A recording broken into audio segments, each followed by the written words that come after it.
বুঝতেই পারছি না এটাকে কি বলবো। ডাম্পলিং মোমো বলবো নাকি বলবো চিকেনের একটা কাঁচাগোল্লা।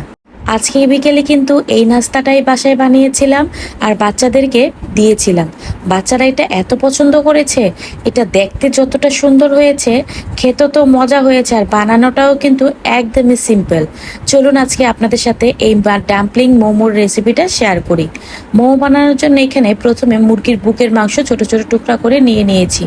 তারপর এখানে কুচি করে রাখা পেঁয়াজ, রসুন, কাঁচামরিচ দিয়ে দিচ্ছি পরিমাণ মতো লবণ আর সয়া সস। সবকিছু একসাথে ভালো করে এভাবে ব্লেন্ড করে নিয়ে নিয়েছি। এই মোমোটাতে কিন্তু একদমই আটার ডো বানাতে হবে না। আরেকটা কথা, অন্য একটা পাত্রে নিয়ে নিয়েছি ময়দা। তারপর মোমোগুলাকে এরকম গোল গোল আকারে চিকেন বলের মতো করে নিয়েছি। করে ওইটাকে আমি প্রথমে ময়দা দিয়ে এভাবে কোট করে নিয়েছি। তারপর পানিতে চুবিয়ে রেখেছি কয়েক সেকেন্ড, উঠিয়ে আবারও ময়দা দিয়ে কোট করেছি। এটা কিন্তু শুকনো ময়দা দিয়ে করেছি, আপনারা দেখেই বুঝতে পারবেন।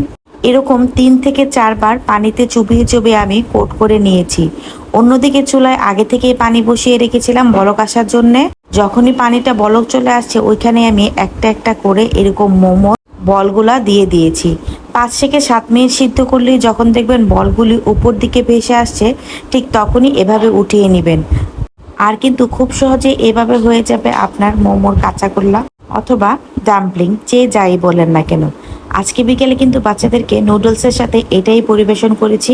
ওরা ওরা কিন্তু অনেক পছন্দ করেছে আর খেতেও কিন্তু ঠিক মোমোর মতোই হয়েছে। স্বাদ কিন্তু কোনোটাই ভিন্ন হয়নি।